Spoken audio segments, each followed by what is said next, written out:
That's right, love is all you need. And it all starts with the self.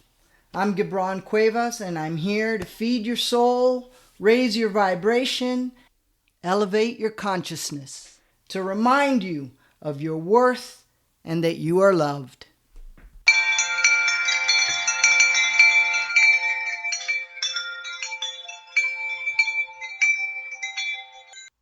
Hello, all you beautiful people. The word of the day is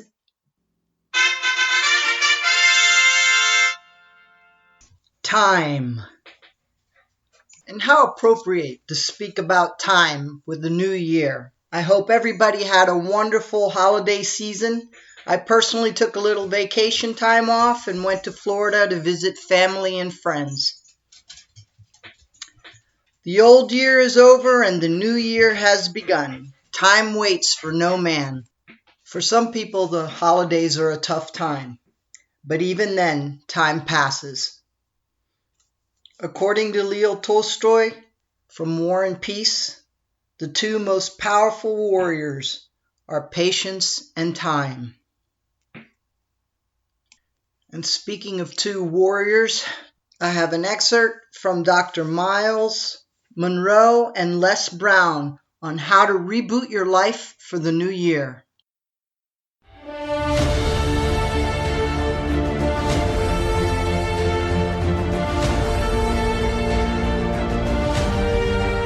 want to speak to you for a few minutes on redeeming time.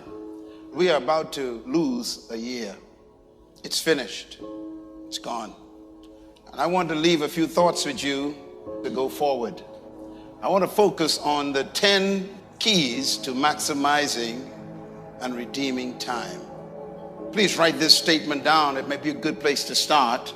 And that is, the only thing that we are given that is common to everyone is time. All of us are different heights, different weights, different colors, pigmentation, different economic strata, different ethnic backgrounds. We are from different cultures, but one thing we all have in common, that's time. Why is that so important? Because what you are and what you become depends on how you use your time. The billionaire and the beggar both have 24 hours every day. We measure life in terms of time. The old and the young, the black and the white, are all given the same amount of time every day. Time cannot be stopped. You cannot stop a day. You cannot stop an hour. They have no respect for you. But you can control how it will be used. Inspiring habits. Which means that even though time is unstoppable, it is controllable. And what you do with it determines who you become. Can you honestly say to yourself that you used time effectively? One of the things that we know about life is that it is always changing. Sometimes you're up, sometimes you're down. Sometimes you're happy, and sometimes you're sad. Now that's that thing called life. And when we begin to understand and know that, accepting that reality, that we will never ever have things just on an even keel all the time, that you're going to have some ups and you're going to have some downs. But during those down moments, that's where the growth takes place. That's where the work is. Anybody can feel good when they have their health, their bills are paid, they have happy relationships, the children are acting normal, business is successful. Anybody could be positive then. Anybody can have faith under those kinds of circumstances. See, but the real challenge of growth, mentally, emotionally, and spiritually, comes when you get knocked down. Adversity introduces a man to himself or a woman. How you handle it, that's where the growth takes place. I think about time a lot because time is life. And every time a year passes, you are basically measuring time. A year is the passing of time in our cultures. A new year is an opportunity to refine your purpose. Secondly, a new year is an opportunity to redefine your life's vision. to see if you are still on course or if you need to adjust. Thirdly, a new year is an opportunity to reestablish worthwhile goals. And I use the term worthwhile because some of our goals may not be worth pursuing anymore. And fourthly, a new year is an opportunity for you to bury the past and move into a new future. In other words, time is a blessing or a curse depending on how you manage it. Time is life. What have you become is totally dependent on how you use time. I was going through a major challenge in my life that was wearing me out, that was using me. And one of my students told me in a class that I was teaching, Lessons in Truth, she said, Les, until you handle it with grace, it will stay in your face. And it stayed there a long time. Are you going through it or are you growing through it? Because it's not going to leave you until you grow through it. Are you learning anything or are you doing it over and over and over again? Insanity is doing the same thing in the same way, expecting a different outcome. I thank God for time. Time is a relief. Time is good news. Look at Genesis 1:14. It tells you when God created time. It says, and God said, let there be lights in the expanse of the sky to separate the day from the night, and let them serve as signs to mark what? Seasons and days and years. What's the purpose for time? First of all, time was given to us to take us out of eternity. Secondly, time was given us to protect us from forever. If you had a pain in your back in eternity, it would be an eternal pain. Thank God for time. Time has a beginning and an end. Time was given to us to measure the purpose of our life, why we live. I thank God for time. But time has some limitations.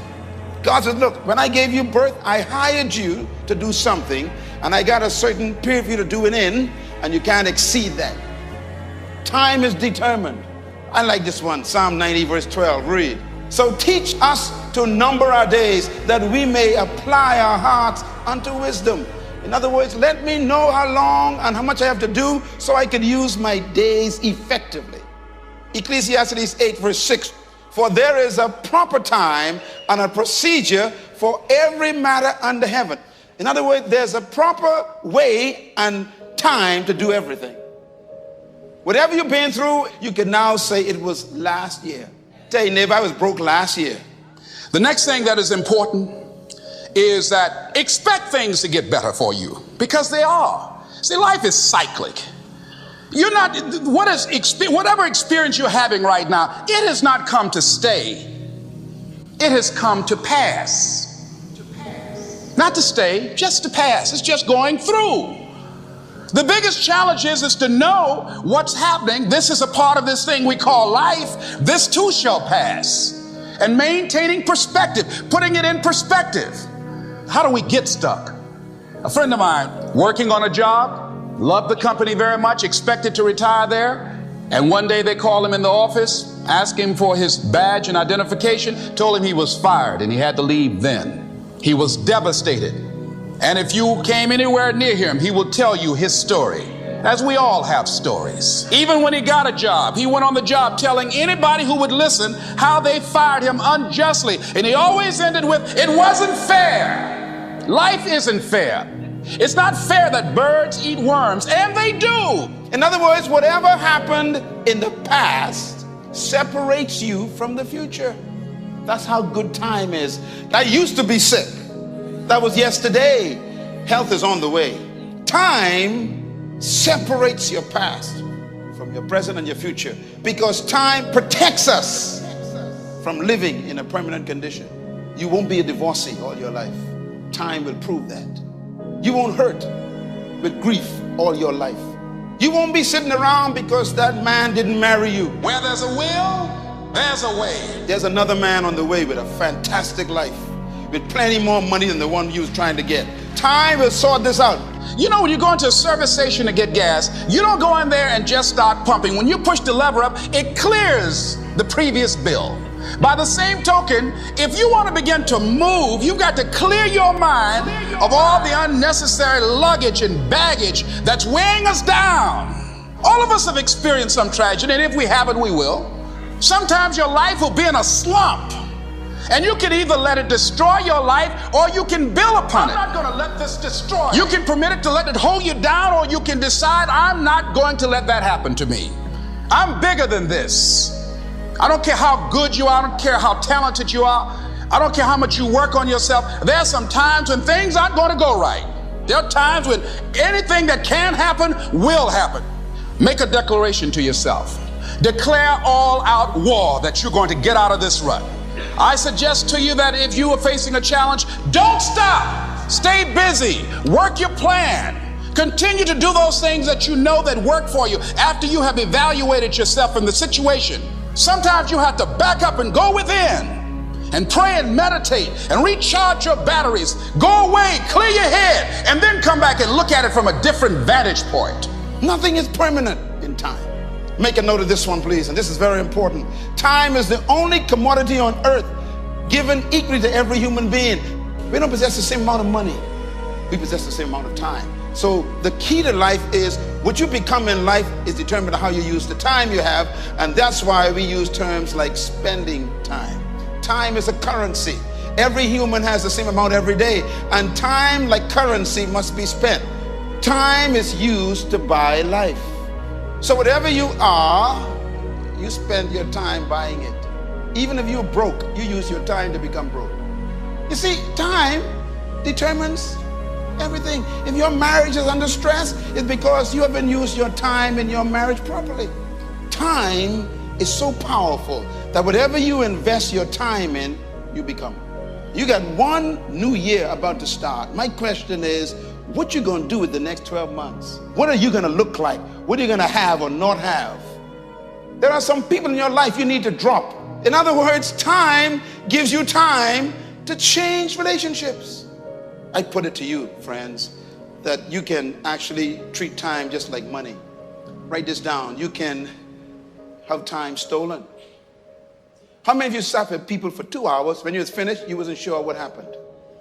I mean, 2 hours of your life gone, and they talked to you, and you gained nothing. The older I get, the less time I have to just listen to talk. I don't know about you, but you ain't old enough yet. There's a certain period in your life where you realize, I ain't got time for this. People just kind of wander into your life. Let's talk. Talk about what?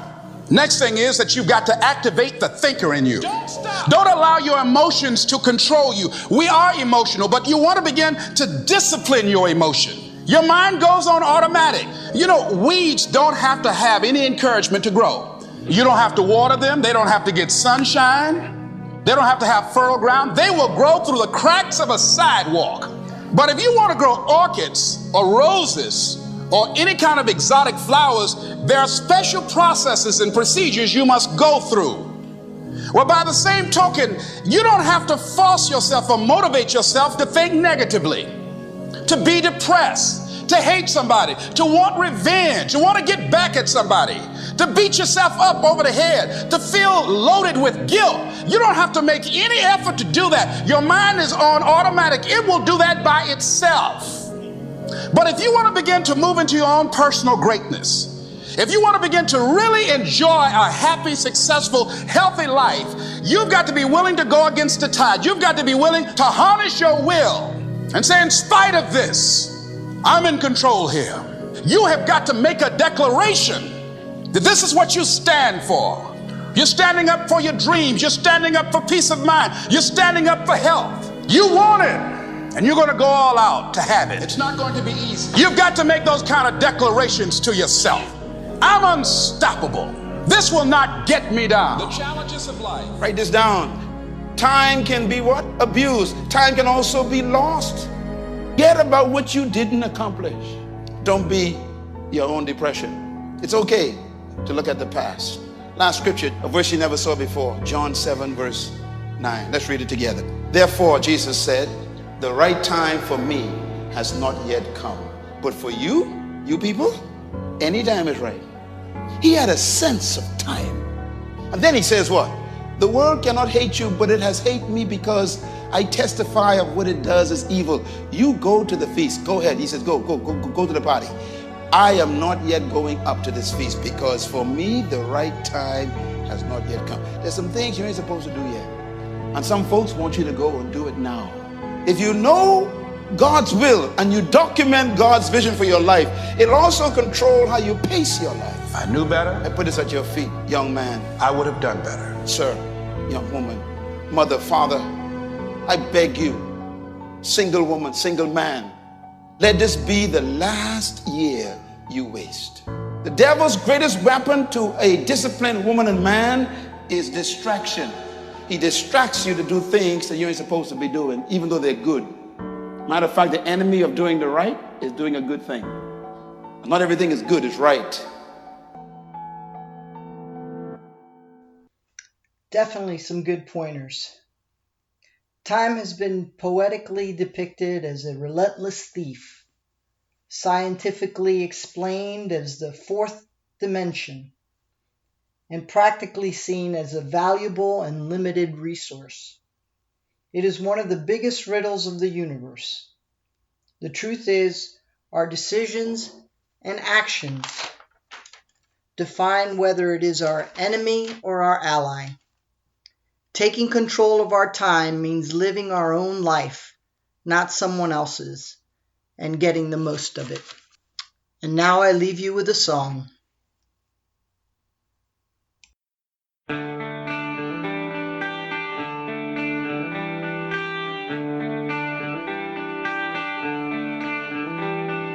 Time, why you punish me? Like a wave crashing into the shore, you wash away my dreams. Time, why you walk away? Like a friend went somewhere to go, you left me crying. Can you teach me about tomorrow and all the pain and sorrow running free? 'Cause tomorrow's just another day, and I don't believe in time.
Time,